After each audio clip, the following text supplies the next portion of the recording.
Assalamualaikum, bertemu lagi dengan pelajaran biologi. Kita lanjutkan tentang materi pertumbuhan dan perkembangan makhluk hidup. Ini adalah pertemuan kita kedua ya. Masih ingat kan apa yang harus dikerjakan waktu itu? Ya, nanti di akhir pembahasan materi, Ibu beri waktu untuk diskusi dengan Ibu tentang rencana percobaannya.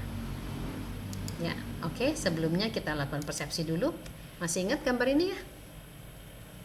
Oke, silakan. Ada yang mau memberi penjelasan tentang gambar ini?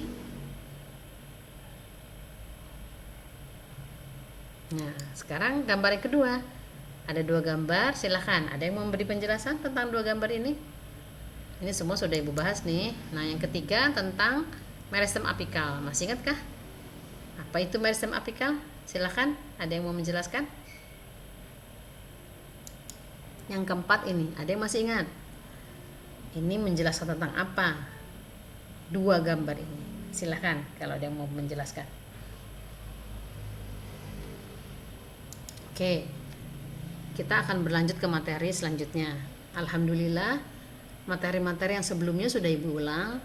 Tujuannya diulang adalah supaya kamu mengingat kembali materi yang pernah Ibu ajarkan. Biologi ini banyak sekali istilah. Biologi ini banyak hafalan, ya. Jadi, cara mudah untuk mengingatnya adalah dengan mengulang. Kalau kemarin Ibu sudah jelaskan, sekali kamu sudah masuk informasinya, kamu mengulang lagi sebentar, dibaca saja sebentar. Kemudian hari ini kita mengulang lagi, jadi sudah 3 kali. Mudah-mudahan bisa lebih mudah mengingatnya materi tersebut. Ya, baik. Kita lanjut ke materi berikutnya, yaitu tentang faktor-faktor yang mempengaruhi pertumbuhan. Ada faktor apa aja yang mempengaruhi pertumbuhan? Nah, kalau kita lihat dari gambar ini, dari mulai biji berkecambah, kemudian dia tumbuh batang, tumbuh ini ilustrasinya hanya 2 daun, kemudian mungkin nanti jadi 4 daun, mungkin menjadi 6 daun. Ya, di sini digambarkannya 3 daun. Selanjutnya dia tumbuh makin tinggi, batang makin tinggi dan juga makin besar. Ya. Seiring dengan batang yang tinggi, batang yang besar, muncullah percabangan. Sekarang tanaman ini sudah bercabang 3. Ya. Tanaman ini sudah bercabang 3. Di setiap cabangnya sudah ada daun-daunnya. Jumlah daun sudah semakin banyak. Dengan bertambahnya usia, dengan bertambahnya pertumbuhan, lanjut terus pertumbuhan, batang bertambah besar, cabang bertambah besar. Di setiap cabang sudah ada ranting-ranting yang banyak dan juga daun-daun yang banyak. Nah, dengan berjalannya pertumbuhan yang baik, pertumbuhan daun, cabang, dan ranting, muncullah buah. Memang bunganya nggak dikasih tahu ya, langsung berbuah. Tapi pasti harus ada bunga dulu, baru dia berbuah. Nah, kalau dari lihat tahapan-tahapan ini, butuh waktu yang panjang. Dan juga harus ada faktor yang mempengaruhinya. Faktor dari mana yang mempengaruhinya? Sampai bisa tumbuh cabang, tumbuh daun, tumbuh buah. Nah, ini tidak terlepas dari faktor dalam dan faktor luar. Ya.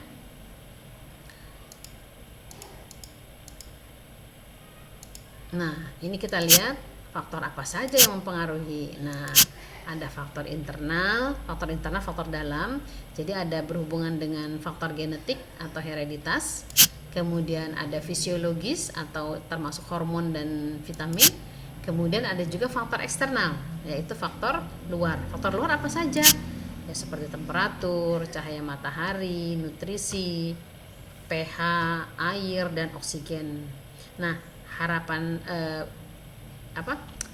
percobaan atau proyek yang Ibu sudah jelaskan kemarin itu berhubungan dengan faktor ini, ya, terutama faktor nutrisi.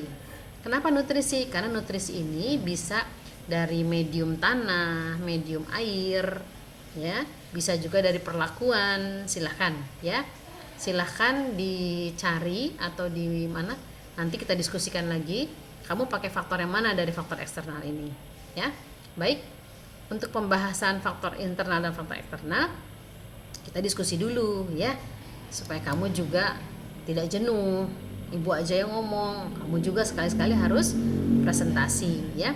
Jadi pada kesempatan ini Ibu minta kamu membuat kelompok 9 kelompok. Ini kan semua jumlahnya 36 ya. Bikin 9 kelompok, masing-masing 4 orang. Nanti masing-masing kelompok ada dapat gambar. Ya, gambar yang berhubungan dengan faktor eksternal yang mempengaruhi pertumbuhan. Silahkan dibuat dulu gambarnya. Mohon maaf. Silahkan dibentuk dulu kelompoknya, cari dulu temannya. Nanti setelah kumpul ke Ibu, kelompok 1 siapa, kelompok 2 siapa, sampai 9 kelompok, baru Ibu berikan gambarnya. Ya, silakan.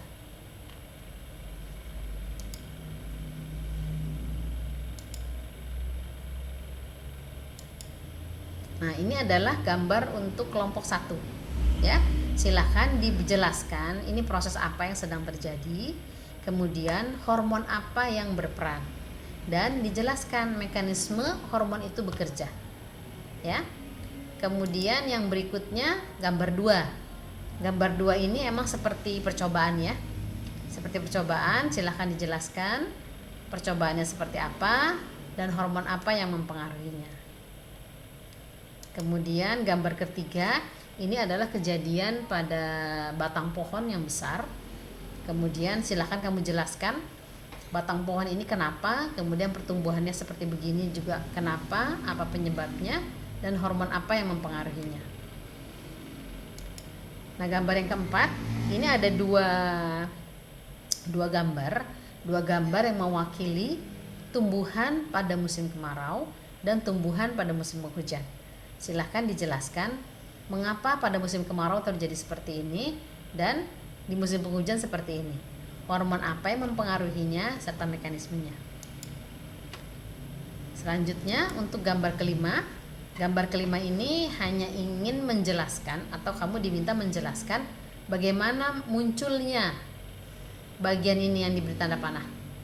Apa hormon yang berfungsi. Gambar yang keenam, ini adalah ada bukan dua macam. Ini adalah tumbuhan awalnya seperti gambar pertama, dia berkembang menjadi gambar kedua. Silahkan dijelaskan dan hormon apa yang mempengaruhinya. Nah, gambar yang ketujuh untuk kelompok 7 ini sebetulnya prinsipnya hampir sama. Hanya yang satu ini keadaan di alam, tanaman yang sudah besar keadaan di alam, sedangkan yang satu lagi ini seperti percobaan. Ya, ada tanaman disimpan dalam satu kotak atau satu ruang dan ruangnya itu diberi lubang. Jadi silakan dijelaskan mekanisme terjadinya seperti ini dan hormon yang mempengaruhinya. Nah, yang berikutnya ini adalah gambar tentang buah-buahan. Jadi silahkan dijelaskan mengapa bisa terjadi perubahan warna dan hormon apa yang mempengaruhinya. Gambar yang ke-9 ini tentang biji. Ini dua-duanya adalah biji, yang satu biji kacang, yang satu adalah biji tumbuhan bakau.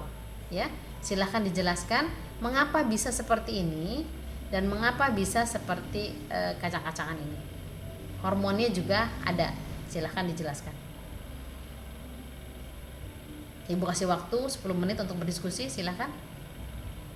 Ibu pause dulu, silahkan. Nah, ini adalah hormon-hormon yang tadi teman-temannya sudah bahas, dari mulai ausin, giberelin, sitokinin, gas etilen, asam absisat, klorigen, kalin, asam tromalin. Ya, ini adalah hormon-hormonnya. Tadi sudah dijelaskan oleh teman-temannya. Nah, tadi juga mungkin Ibu sekilas saja sedikit. Ada mungkin yang tadi belum dijelaskan oleh temannya. Dari mulai auksin ya. Auksin itu membantu perkecambahan. Kemudian memberi pengaruh yang disebut dengan dominansi, kurang N, dominansi apikal. Dominansi apikal itu dominannya atau pengaruh dari ujung pucuk. Ujung pucuk itu mempengaruhi pertumbuhan kuncup lateral yang di bawahnya. Itu maksudnya seperti itu ya. Kemudian pembengkokan batang, tadi temannya sudah menjelaskan, pertumbuhan akar lateral. Jadi auksin itu ada di ujung batang dan juga ada di ujung akar. Di ujung batang dia menyebabkan terjadinya dominansi apikal, di ujung akar dia menyebabkan pertumbuhan akar lateral, ya. Nah ini kira-kira salah satu pengaruh auksin yang menyebabkan terjadinya dominansi apikal. Apa yang dimaksud dengan dominansi apikal? Dominansi apikal itu pada ujung batang yang banyak, yang di situ kandungan konsentrasi auksinnya banyak, tidak mungkin tumbuh pucuk lateral. Ya, pucuk lateral. Makanya tumbuhan kalau baru tumbuh dari biji, dia tumbuh lurus saja. Kapan tumbuh pucuk lateral? Kapan tumbuh cabang? Setelah di bawahnya. Ini bisa dilihat gambarannya. Ya, yang bintik-bintik ini menggambarkan auksin. Makin banyak, kesini makin sedikit. Dengan makin sedikitnya auksin, nah barulah muncul pucuk tunas lateral, tunas sisi. Di sini susah, terhambat, ya. Nah mungkin tadi masih ingat pada gambar yang keberapa tadi, kelompok berapa tadi yang membahas tentang tanaman yang dipotong pucuknya. Nah dengan dipotong pucuknya, ini ya, dipotong pucuknya, auksinnya jadi sedikit kan, tidak ada lagi auksin sini, maka muncullah cabang dalam jumlah banyak. Itu kira-kira ya pengertian dominansi apikal dan pucuk. Nah tadi masih ingat nggak apa yang menyebabkan terjadinya tumbuhnya pucuk lateral? Ya, ini ada hormonnya. Jadi dua hormon ini, auksin dan sitokinin, bekerjanya berlawanan. Auksin menyebabkan dominansi apikal, sitokinin menghambat dominansi apikal. Dengan sedikitnya auksin di sini, sitokinin mulai bekerja untuk menumbuhkan tunas-tunas lateral, gitu ya. Nah, kemudian ini adalah proses pembengkokan batangnya. Tadi gambarnya sudah tahu kalau di batangnya seperti itu. Nah, kejadiannya seperti apa gitu loh ya. Jadi ini berhubungan dengan cahaya matahari. Kalau ada cahaya matahari, auksin itu akan terhambat aktivitasnya, ya. Auksin akan terhambat aktivitasnya. Karena auksin terhambat aktivitasnya, maka dua sisi yang berbeda, pertambahan panjang selnya menjadi berbeda. Ini contohnya ya. Kalau matahari itu ada di tengah, jadi pada kedua sisi ini mendapat auksin yang sama, dia akan tumbuh lurus ke atas terus. Nah, begitu seandainya tumbuhannya agak digeser ke sini, sehingga mataharinya ada di sebelah kanan. Sisi yang terkena matahari, auksinnya terhambat, pertumbuhan selnya melambat. Sisi yang tidak terkena cahaya matahari, sisi yang sebelah sini yang berlawanan, itu punya hormon auksin yang bekerja bagus, sehingga pertambahan selnya lebih aktif. Jadi yang di sini lebih banyak selnya, tumbuhnya lebih banyak, yang di sini lebih sedikit, maka terjadilah proses pembengkokan batang. Jadi kalau misalnya di sini tumbuh batang ini, di sini ada 2 sel awalnya, 2 sel jadi 4, atau 2 sel langsung jadi 8. Nah di sini hanya jadi 4, sini sudah 8 jadi 16, sini baru jadi 8, dari 16 sudah jadi 32. Nah sudah mencong kan, sudah mencong dia ininya, posisinya. Kenapa? Karena sel yang di sebelah sini lebih banyak dibandingkan sel yang terkena cahaya matahari. Itulah mekanisme terjadinya pembengkokan batang. Nah sekarang bagaimana dengan yang batang bebengkok-bengkok kemana-mana? Nah itu selain cahaya matahari, juga mungkin pengaruh dari posisi tanaman. Biasanya tanaman itu kalau sudah kayak gini ya, mencong, membengkok, kemudian ini kan kesini matahari udah lurus kan, nah dia akan lurus lagi, gitu loh. Kalau nanti digeser lagi bisa bengkok. Makanya kalau ada percobaan, tanaman itu dimasukkan dalam satu kotak, kemudian di satu ujungnya diberi lubang cahaya. Nah di sini diberi sekat-sekat, satu sini kayak labirin gitu ya. Nah, tanaman itu akan jalan dengan batang itu akan mengikuti cahaya, bengkok-bengkok begitu, sesuai dengan labirinnya, gitu ya. Itu karena auksin dipengaruhi oleh cahaya matahari, ya.